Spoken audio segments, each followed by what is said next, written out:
and join in. Okay, well, this is just a general mentoring session, so basically open for any questions or sharing relating to supernatural things that we're engaged in. So I'll throw it open.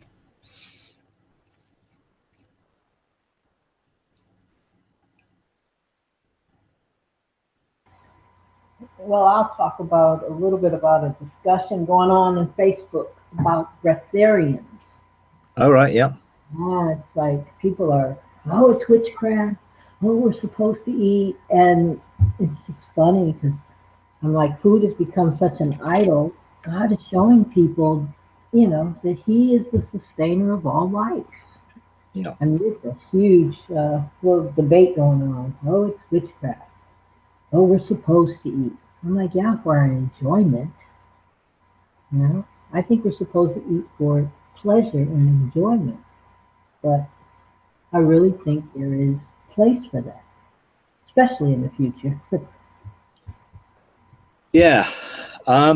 I have no issue with people being able to be sustained by the life of God. I mean, I think in terms of the Christian perspective on that, a lot of I know Kirby Lau Ronner or guys like that, they take communion and see the communion is just not, it's not pure breatharianism as in, well, just breath. They certainly engage with God through communion and see that as taking on the life of God. So it is beyond just breath, but obviously, a little bit of bread and juice or whatever every day is not going to sustain you actually naturally. So you have to see the source of sustaining coming from God himself, who is life, the wind of the spirit, whatever. You see it as breath in that sense. And God did breathe into Adam and he became a living being. So there was something of his very essence of life that was breathed into him. And if people feel led to do that, I've got no issue with that whatsoever. I've just never felt led to do it. I mean, I've done a 40-day fast and things like that. So I have no issue with it as long as people are doing it in relationship. And that would be my key to everything. Are we doing it in relationship, or are we trying to do it for relationship, or are we trying to do it in a way to prove something? And the motive of the heart, what am I trading on to do it? And I would just be encouraging people to make sure that it's what God's saying. It's not witchcraft. I mean, how can it be witchcraft to live without eating? I mean, it's just nonsense. But of course, the religious people get stirred up by it all and everything else. And also, if it's being said, well, you have to live that way.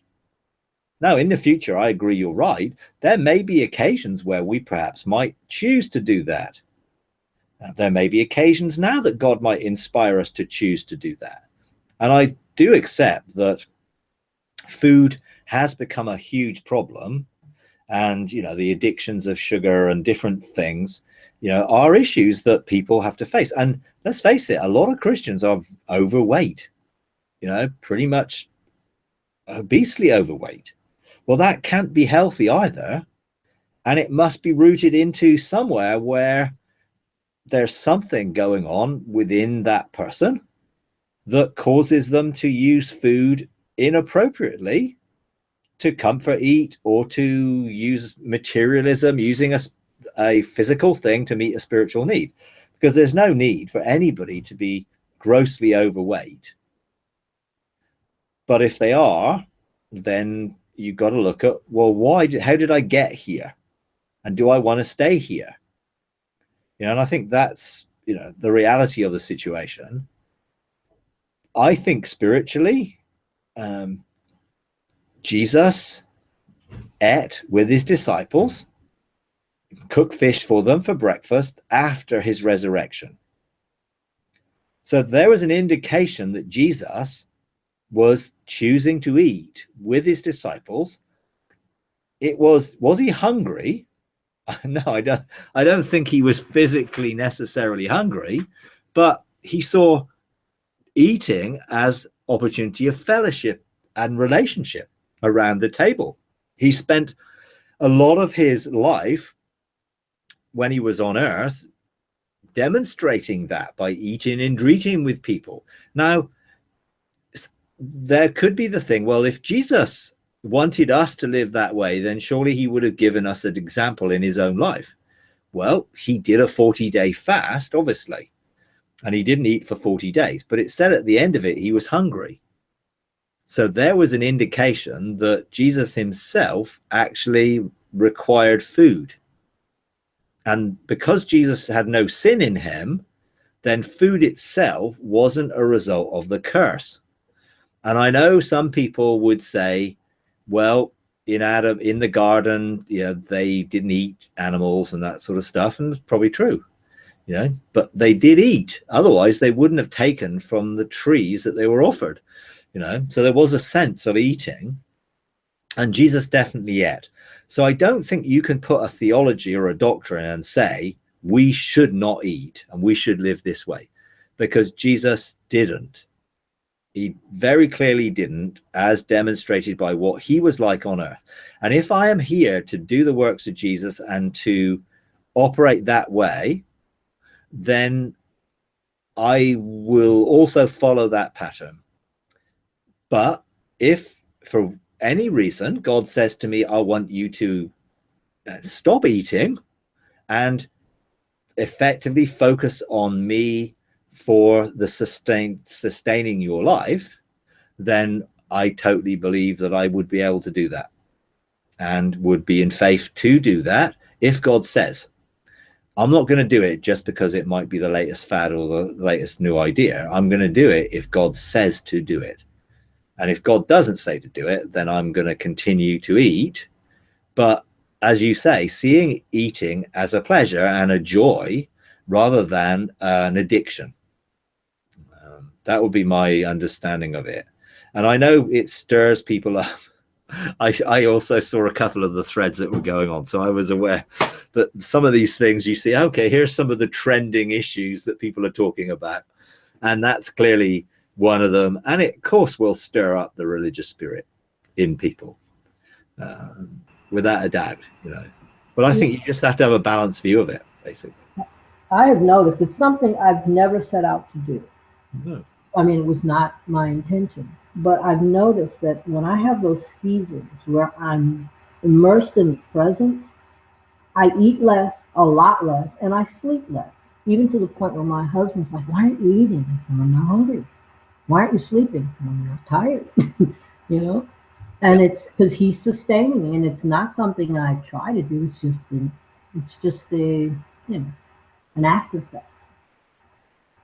So, yeah, totally. Yeah, I totally accept that. I believe that we can have the capacity to do everything God has called us to do and receive that strength supernaturally from him, because I frame my day that way every day, whether it be the strength, the wisdom, the insight, the time, the control of time, whatever I need to fulfill whatever I'm called to do. I know that comes from the God as my source. And I, as a son of God, can order that and bring government into it, so I'm not subject to anything. I think in the mandate to be fruitful, to multiply, to fill the earth, that whole thing there, to overcome or to deal with it and to rule, I think that is an indication that we need to ensure that we're not subject to the circumstances that they're subject to us. If there's something to subdue, then we need to, governmental authority, overcome it and therefore not be subject to anything. So to subdue something, it means that it's standing in opposition to you. So I think we clearly have a mandate in sonship to subdue and therefore make sure we're not subject to anything, whether it be time, food, any other source of things, whether it be a mood altering substance, anything that is controlling us is contrary to our sonship in the kingdom. And, our sonship is a reflection of our identity in Christ as a son of God, and therefore outworking that mandate. You know, I have a mandate to be fruitful, to fulfill my destiny, and to be fruitful both in what I do and who I am. And that would contain everything according to my destiny. I have a mandate to fill, to extend into the spheres of government that I've been given. And in other scriptures, to see those boundaries extend outwards so that there's an increase and a never-ending increase of his government in the spheres and the expanding spheres that I have, from Jerusalem and Judea, Samaria to the ends of the earth. So I can see, you know, I have a mandate for that. So I have an expectation to be able to fulfill that and to have everything I need to enable me to do that. And if things are in my way, what did Jesus say to do to mountains in our way? To speak to them and tell them to get out of the way.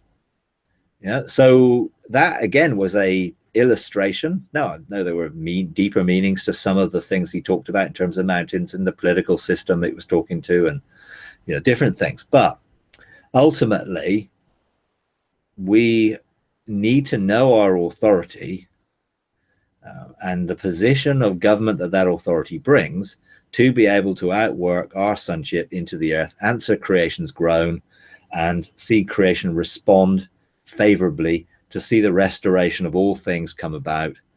It is going to take a lot more than our religiosity. We have to come in the full authority in sonship and be manifested. You know, it is the manifestation of the sons of God. It is them coming into their places of authority that is going to be recognized by creation. It isn't us going to be playing at it, you know, and playing church and playing religion. It's when we come into the fullness of our identity in sonship, take our places, seated with Christ in heavenly places, begin to function from those governmental positions, and manifest that onto the earth through our lives as a gateway of that. Then we'll start to see things restored. And it may require lots of different things that God calls us to do to outwork that. And whatever we have to subdue, overcome, then our identity is very clearly declared. You are more than a conqueror. You are an overcomer. Then that is part of our role, to bring things into order, both in our lives, around our lives, in the spheres of government that we have, and essentially see that fill the earth. Because the kingdom of God, it says in Daniel, is going to fill the earth. You know, it's going to grow to fill the earth. So I definitely can see the need for us to be free from these restrictions that other people would put on us, that religion would put on us. And when anything comes out like these type of topics, you always get the religious stirred up. This is witchcraft. This is the occult. This is this or that, you know. And you just have to realize that, hey, that's what they do. I don't take offense at it, but I also don't get embroiled in the conversations about it, because they're just looking for an argument.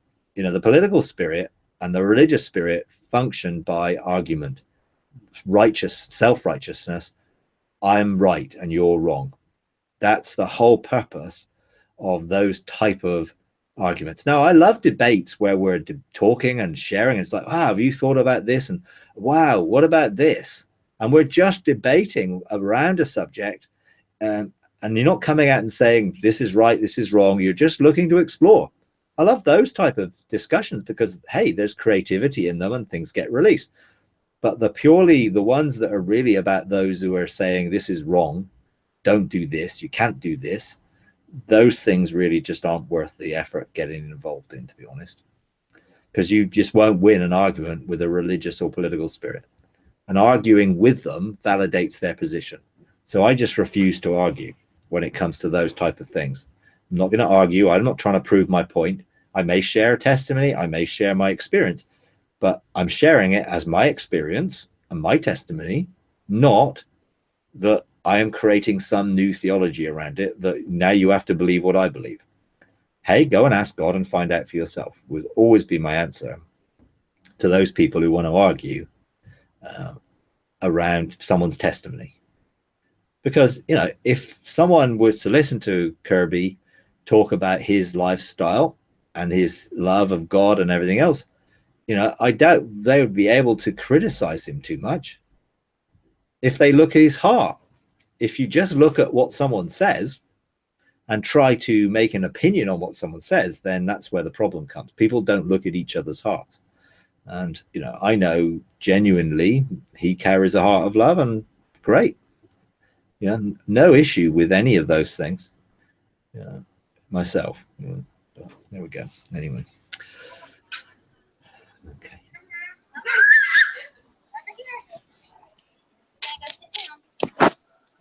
Okay. Anything else anyone wants to share?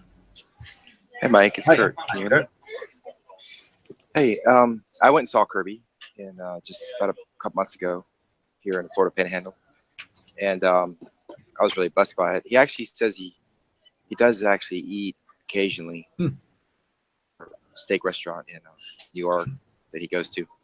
So, and we went up. Me and my wife went up and talked to him afterwards, and they said they're not against food, and they actually eat when they're hungry. And but I like how he's challenging the notion that, you know, we have, you know, we're dependent on food, and that resonated with me. I thought that was good.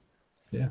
And so I don't think, like you, the Lord hasn't asked me to do that, but I felt like it was something that I just, like a partial, like maybe just one meal a day, you know, substituting it with communion, and it was something that I thought was beneficial to me. So I haven't fully been able to do it yet, but I'm still pursuing it. So, yeah. Yeah, and I think that's good, because you're pursuing what you feel God's saying to you, and that's the key in everything like this. You know, I only eat one meal a day. You know, so in reality, I'm already sort of living. You know, I go from, you know, evening to evening without eating, because I don't need to. I don't get hungry. I am not. You know, I mean, occasionally drink some water, but not. Sometimes I'll go the whole day without drinking because I'm not thirsty either. So I think in some senses I am living that way, but then I like eating, and eating is a fellowship based thing, so I'm quite happy to eat, but actually I can go without it, and I know that I can actually live without it, but I don't feel led to do that. But I suppose I'm living a partial life of that, so quite often I will go 24 hours without eating until the next time I'm going to eat, you know. So I've lived that 24 hours without needing food and without ever getting hungry. I just don't get hungry. I don't need to get hungry, you know, but I like eating, you know, and I think God has given us food to enjoy, but not to be controlled by it. Definitely. Absolutely. Right. Yeah. And you're absolutely, I put of course, me and my wife wanted to get our pictures taken with Kirby and his wife.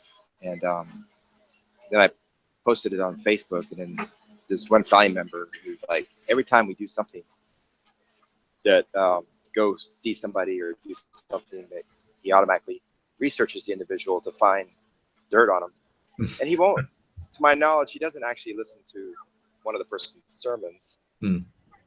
He gets all his stuff from these websites that all they do is they will take one clip and then they will expound on it and say how deceived this person is, and then I have to hear about it, you know, how, you know, we're deceived now because we're going to see this person. Yeah. So yeah, so I thank you, you know, mentioning, you know, don't go down the art. I've avoided arguing. I think that's the best course of action. Just love and just be friendly, and just you know, change the subject. Yeah, I think you're absolutely right. And I think by doing that, we maintain a desire for relationship without having to agree on everything, you know, because relationship isn't about agreeing. Relationship is about relating. And if I can relate to someone that I don't necessarily agree with 100%, then hey, what's the issue with that? You know, if that person doesn't want to relate to me because of what I believe, that's their problem, not mine. and I'll bless them, and it's just like, fine, no problem, but I'm not going to break relationship with anyone on the basis of belief, because that's not what relationship is about. You know, and that's the problem with a lot of the religious community. It's like we only associate with those in our stream or our denomination or our church, and that's our people, and therefore anyone outside of that is treated with suspicion. And you know, you don't listen to, you know, other streams of thought, whatever, and you end up obviously being insular. And ultimately God has given a whole different range of people experiences of him, so that we all make up the facets of his face. I mean, I love those pictures that are made up of multitudes of pictures. You see someone's face, and when you look at a distance, it looks very much like a photograph, but when you go closer, it's made up of lots of little pictures of other people that make up that face. And I love those pictures because I think it represents what God's like. God is actually displaying himself through us so that we would be a little facet, that someone will be able to see a little aspect of God through our lives. And therefore, he has given a whole manifold, multicolored outworking of that through all the unique people he has created. I mean, every one of us is unique. You know, if God, being creator, has made every snowflake different, which is just, wow, that's amazing. He's made all of us different. Why? Because each of us carry something of his essential glory and nature that we get to demonstrate and to be. And I love that fact of God, you know, as if none of us can be fully represented the whole of the, because we're not God, but we're sons of God, and we're supposed to represent aspects of his character and nature. And yes, the fruit of the Spirit, because the Spirit is with us, we can carry all that.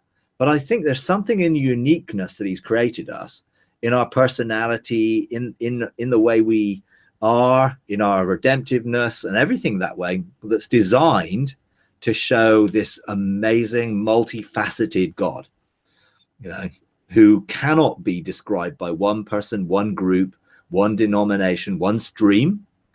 It has to be something that's represented by all, which is why, you know, the unity and relationship is so important. You know, I can be in unity with someone when I disagree with them, because my relationship isn't based on agreement. You know, and unfortunately, that isn't true of most of the religious community, is it? And there's this need to be right, and our denomination has the monopoly on the truth, and the rest of them, we're suspicious of them. Yeah, and that's just a reflection of the human nature, the desire to be self-righteous, you know, and that will never work in the kingdom, which is why most of these religious streams are not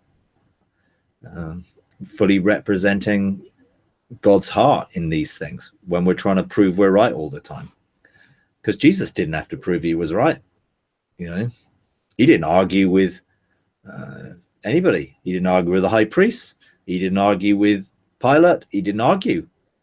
You know, he didn't enter into, well, I'm going to prove who I am. He knew who he was. He didn't have to prove it to anybody. You know?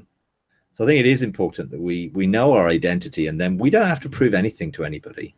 And then we can just be us and be the best us that God made us to be, you know?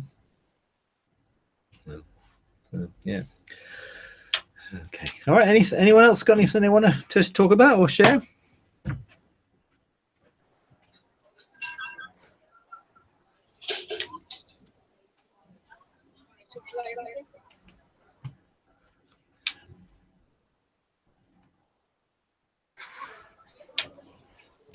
Mike, Yeah. since someone else is going, Kirby also talked a lot about immortality, and I know that Grant Mahoney, Justin Abraham, they talk a lot about that too, and I actually, that resonates with me. I think that's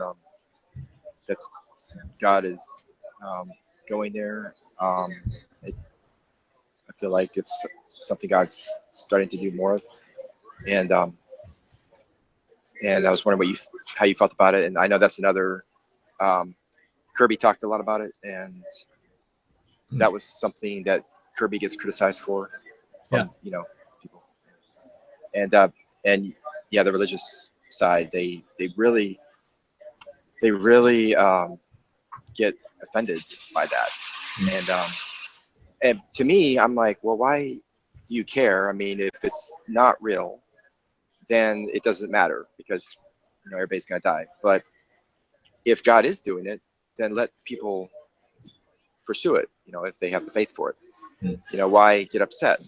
Yeah. Why does it bother you? You know, it's Yeah, totally. I mean, I have no issue with that in my own belief in what I'm actually doing. I live from a perspective that I will have all the time that I need to fulfill my destiny. And when I've finished fulfilling my destiny, if that isn't the end of this age, then I'm quite happy to be translated into a realm like Enoch or Elijah. If I finish, if I'm not finished, I intend to stay and complete the course and do whatever I'm called to do. Now, how do I do that? Well, I need to believe it. And, you know, I think John 6 is the key teaching that Jesus gives on it in terms of living, you know, and we've got to be careful that we don't misinterpret the words. So, you know, everlasting, forever, those words are misinterpreted from aeneos and aeneon, really meaning age enduring. So I think that means that I can live to the enduring of this age in the fulfillment of whatever I'm called to do. And then I'll go into the next age, and I may well be changed in that next age, you know, to have a different sort of body. I don't know. I mean, Jesus has a different sort of body after his ascension. But I believe it clearly says that we do not need to die. And it in John 6, then it equates that with your fathers died in the wilderness with Moses. So it's very clearly equating it with physical death. And it says you do not need to die. And it talks about eternal life, which is again, the word eternal is not the length, but the quality of the God type of life now in this age. So I don't have to wait until some future age to experience the fullness of God's life in this age. And, you know, and I think clearly that means that something has to take place when we take communion. Because what did he say? Eat my flesh and drink my blood, to partake of this, so you don't need to die. So I think it's something there that obviously a piece of bread and a bit of wine or juice is not going to, in itself, mean that we don't die. But our faith engaged in the life that's contained within, when we take it, you know, I don't believe in transubstantiation or whatever it is, where it's like the body but turn into the literal body of Christ, which is the sort of Catholic thing. I don't think it turns into the literal, but I do believe it carries the power of the life of God when we take it in faith. And therefore we are receiving the frequency of God's energy, of God's life source, to bring wholeness to us. Now, is that a magic wand? No, I think that life will deal with that which in us is bringing age or death. I mean, the wages of sin is death. So if you don't think of sin as behaviors, but think of it as a loss of identity, then not knowing our identity as sons will result in us suffering from the results of that which is death, physical death. If we know our identity as sons, then we're not subject to death. Death, where is your sting? You know, it has no power anymore. But as a man thinks in his heart, so is he. So if we give death power, or we give time the power to age us in a way that I'm inevitably going to die because I'm going to get so old that I can't live, then we have a mindset that is subject to the passing of the sun, you know, and the earth around the sun every day, spinning round and going round once a year. So we will be subject to that if we believe that. And I think I'm not subject to it because I don't believe that has any authority over me. So my view is that, but if there are things within my physical makeup that need to be transfigured, or I need to be metamorphosed from that which comes from my generational lines to that being a new creation in Christ, then it may require some changes within me to make sure that there's nothing that is in me. Jesus said, the devil has nothing in me. I want to make sure that there is nothing in me that can be a source of negativity and therefore produce negative things in my life, physically, emotionally, mentally, in every way. So I take on the life of God, and I use the communion prayers and declarations I make to decree that which is my expectation of the life of God. Transformation, change, renewal, coming into the full image of my sonship, and ensuring that I do not think of myself in a wrong way, so that I live according to that. So I don't think it's a magic wand, but I do think it's a process of believing. You know, my mind needs to come into agreement with what God says. And Jesus said, I do not need to die. So I need to come into agreement with that. And then I need the power that resonates with when I take the body and blood of Jesus to begin to transform me, so that nothing will be there to physically cause death. And then I frame my day according to the favor and blessing of God. So no accidents, nothing that's going to accidentally cause me to die, or nothing of the enemy's schemes or plans to maybe create something that's put me in a dangerous situation. I rule my circumstances with favor and blessing. I send angels out ahead of me to prepare the way. I make sure that I do my bit in governing the sphere of my life and the circumstances in which I stand. And I think both of those things together are at work through that whole area of, you know, in God, my whole relationship with him is dependent on being in him, and therefore not being affected by anything else outside of that. You know? So, but I'm totally in agreement with that. You know, otherwise, you know, we just give up. It's just, well, when my time's up, my time's up. Well, that can just be an attitude which just does not bring government into it. You know, I have a mandate to fulfill a destiny, and that's what enables me to legislate around my life to fulfill that. And I'm not going to be subject to whatever restriction of time passing, or even the amount of hours in a physical day. If I have 28 hours worth of things to do in a day, then I have 28 hours of time to do it, even if a day is only 24. You know, because I will expand my day to enable me to fulfill. And I think that's where we start to take on governmental authority, sonship, and practically do that in our lives and live that way. You know, and we need to know that health is our inheritance as children of God. You know, not sickness. Sickness is not God's intention, and health is. So again, if I don't believe that, then I'll be subject to what I believe. And for me, I need to know what it is that God's saying, and I then stand in that. You know, and immortality from that perspective is, you know, one way of putting that. You know, Mike, it's funny because it says when we see him as he is, we will be like him. And so many people are seeing him as he was, you know, and as he was and walked on the earth, and trying to be like he was. And the church is focused on as he was, and they ignore as he is currently. You know, there's something to that. I'm really like, as he is now. When we see him as he is, we like him. Yeah, I think so. And I think the transfiguration was almost here's a glimpse into what I'm like and what I'm going to be like. And that gives us a glimpse of the radiating the light of God in a way. And I think it says that we are predestined to be conformed to his image.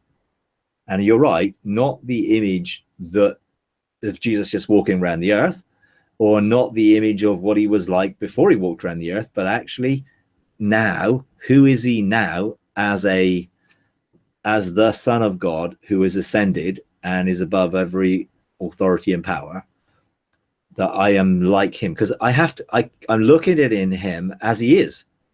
I'm looking face to face with him. I'm engaging the Father. I'm becoming like that which I behold. Therefore, I need to look at the right image, not as a idol, but as a here's what I'm looking at.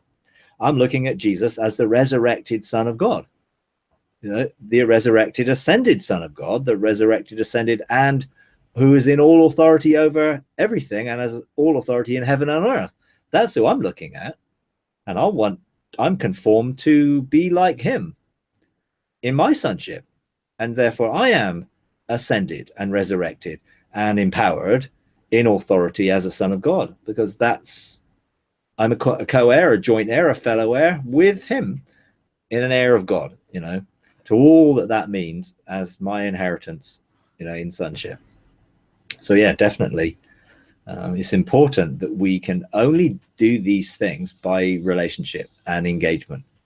It isn't a theoretical thing.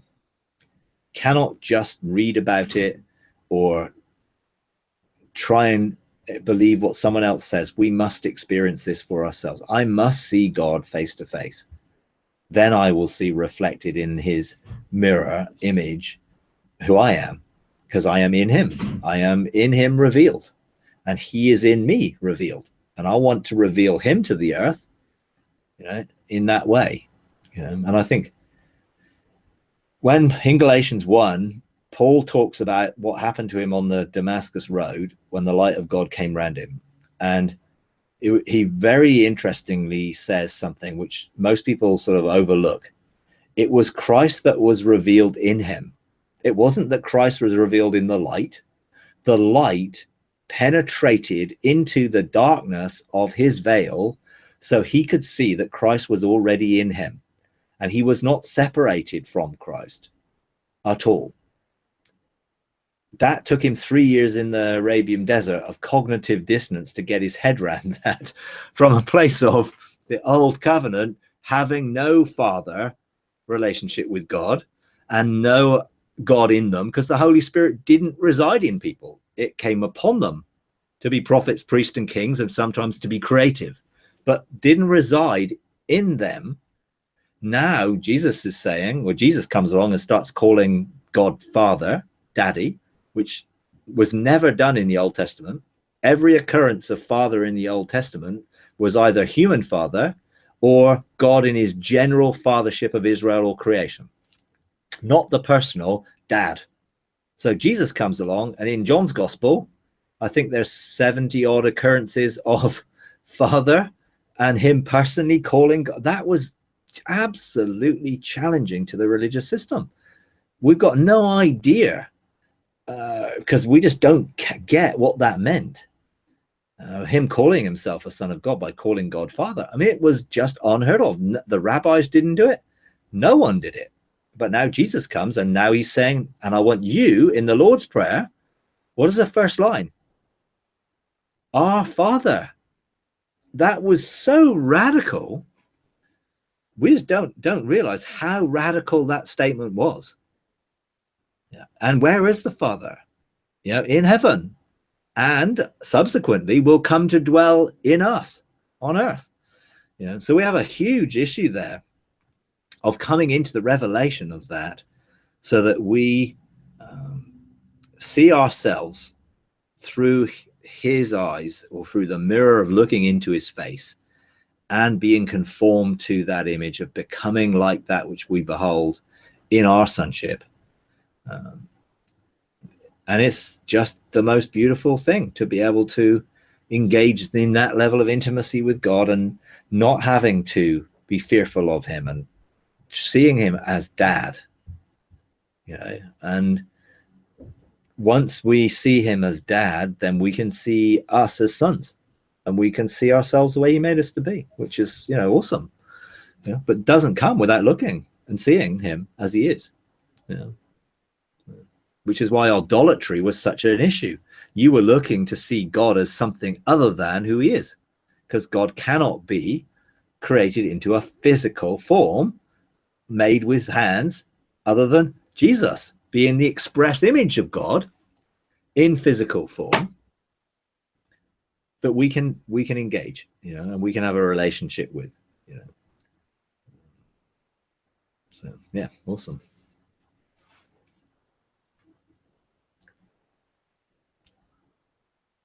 Okay, anything else?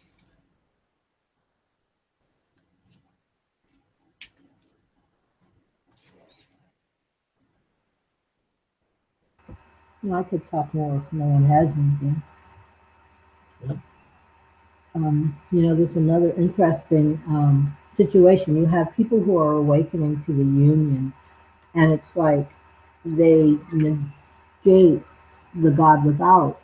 I mean, I've met God within and God without, and there are, you know, there is that, you know, and it's like you cannot negate that he's everywhere. He's also in you. Heaven's in you, but it's also without you, you know. And I think understanding both those dynamics are important.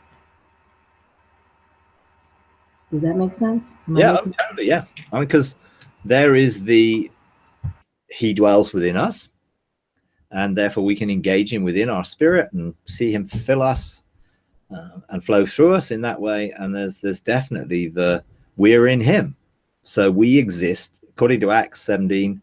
We exist in him. We live and move, have our existence, our being in him. So everything that exists is within him in a way. But and that's the transcendence of God, the amazing sense that God is in everything. And we can connect with everything, therefore, in him. Because if he's omnipresent and we're in him, well, we must be omnipresent. We must be able to engage anything in him. But there's also he's in us. And he has chosen to come and dwell within us and make us a habitation, a place of his dwelling. So we are a house of God. And that's where everywhere we go, he goes. Everything we do, he sees. Everything we engage in, he's there. We cannot be separated from him in that way.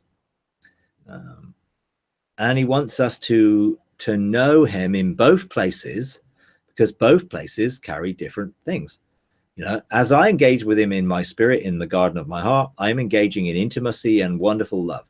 And when I follow the river of life and engage with the tree of life and throne of grace, and I am engaging in a wonderful relationship. But where I go and engage his throne, and where I go and engage the tabernacle, there I'm engaging in government. There I'm engaging in the places where we're seated in heavenly places. So you get this two pathways of relationship and responsibility that flow from this is, hey, God is there and we're in him, but also he's in us. And you get that fullness of the picture. You can't get it from one or the other. You have to have both. If you don't have the relationship and you just want responsibility, then there is no authority in responsibility without the relationship. It comes from me knowing him and knowing who I am in him, you know, and me knowing my sonship in his fatherhood. If I don't know that, then I cannot function in the position of a son. Even though I am a son, from God's perspective, I cannot function in that position because I do not know my identity. And my identity only comes through relationship. But my identity will release the responsibility. And I love thinking of responsibility. Some people are so fearful of it and negative about it. And they'll say, well, there's no responsibility in the Bible. The Bible never says responsibility. Well, it does. There are 2 verses it does talk about responsibility. But think about it as the ability to respond. As sons, we have the ability to respond to anything with the authority of that sonship. Then it's not, I'm carrying this weight of responsibility. What if I get it wrong? And oh no, God will be disappointed with me. And all those negativities come from a wrong view. And seeing God in the wrong way. God, does he have an expectancy of, in terms of, yes, relationships? He is, sometimes expectations are things that people create and put upon you, or you can have your own expectations, which is all based often in works. And God does not have an expectation of us, so we have to do something to perform or earn something. He does have expectancy, which is the looking forward to walking with us in the cool of the day, looking forward to having relationship, sitting in the garden, lying down in green pastures, engaging in the quiet waters. He has an expectancy of an invitation for us to partake in relationship. That's so different from, you have to do this in a legalistic way. So yeah, we're in him, he's in us. It is, beyond the human ability to fathom it, but it's not beyond our ability to experience it. Trying to explain it is not the easiest thing, but to experience it, that's the key. Because I could explain it technically in terms of physics and, string theory and dimension theory and everything like that. I could explain it, but that wouldn't mean I necessarily experienced it.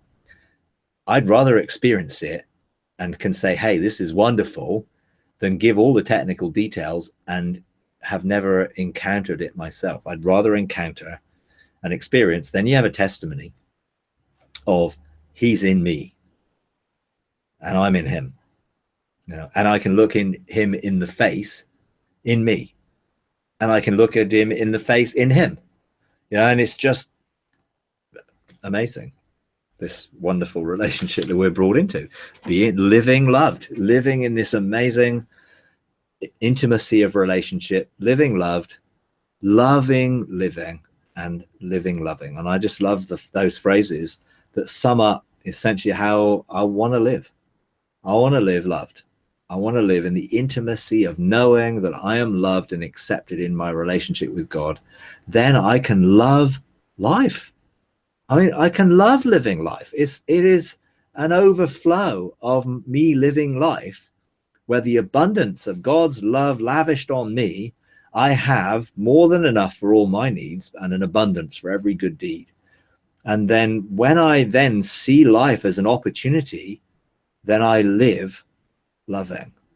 I love others from my own personal relationship with God. I want to live in a way of loving others, and if we all lived loving others, there would be a whole lot of love and not a lot of other things, because we would not be fighting with each other. We'd be looking to bless each other and encourage each other and support each other. So love is the key to everything, because God is love. Yeah.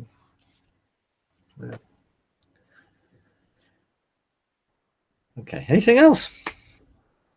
Other two lovely ladies haven't shared anything or asked anything yet. Be good to hear from you if you want to throw in something. Hey, Mike, I just wanted to comment on that. How are you doing? Good, thank you. It's good to see you, by the way. I was thinking about authority, and the further along we go, what I realized is that all authority is in Christ. We just, as being in union with him, don't you believe that that's just a natural outflow, as we govern our own lives, and as we begin to govern as God has us to, as our spirit increases and all. It is just in the intimacy, seeing ourselves in him and he in us, and in the fullness of that. It's a natural outflow as we become acclimated to our intimacy with him, and on the other side, our responsibility, I love the way you said, is just our response, really, is our response to his ability within us, and just doing what he's called us to do in a natural way, not forced. In the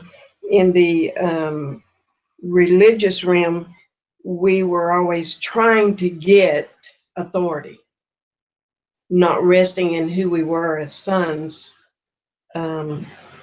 sons of God, and not just relaxing in being with Him. Do you think that's to be true? It's just a natural outflow of our intimacy with Him. Yeah, absolutely, totally. Yeah, I mean, I think that's the very nature of everything. It must flow out of rest, and that means relationship. And if I'm not at rest, then I'm going to be striving in my own strength. And that's why Jesus said, come to me, all who are weary and heavy laden, find rest for your souls. And I believe that as we focus on the relationship, the responsibility will flow from that relationship. We won't have to be striving for it. We're not here to rule over people. We're here to bless. Government, authority, leadership is to serve. Jesus came to serve and not be served. True leadership comes from a servant heart, a willingness to bless and serve others, not rule it over them, not control, not try and manipulate people, but to bless and serve them in love. That ultimately is what government's about. Government is not about us trying to control people's lives to living a sort of life that we think they should live. Government is being able to operate in the authority of God to demonstrate the love of God in such a way that people see God expressed in how we live and respond to that in the affirmative. That's really what it's about. If we demonstrate to the world a God that's a distorted image of God, then they're not going to be drawn to him. It's as we demonstrate the true loving God, then people are going to be drawn to the love, the frequency of that love, which is a high frequency that attracts people to it. And people will be attracted to that when we let it flow from us around us. And I think so many people, when they talk about government and legislate, they can get caught up into, well, we're here to rule over things. We really aren't.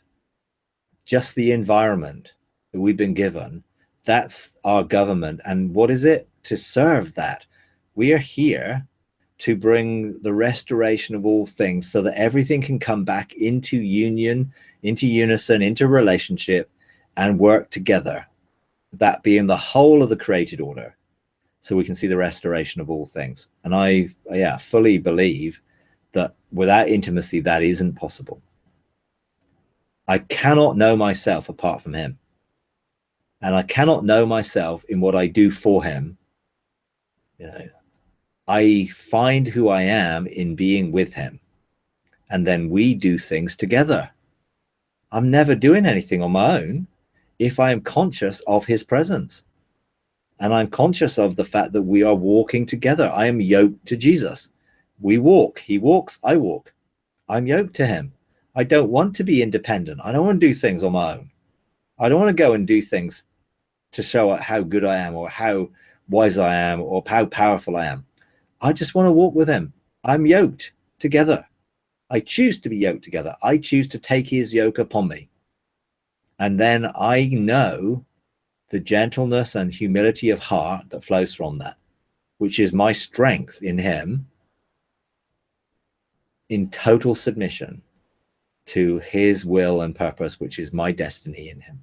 So, yeah, it's a very good description in terms of a flow that flows out of the intimacy into our lives and around us. So, yeah, definitely.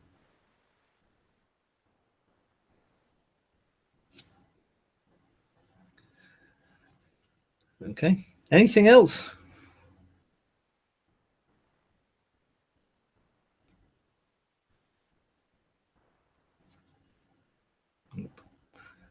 Okay. All right. Okay. Well,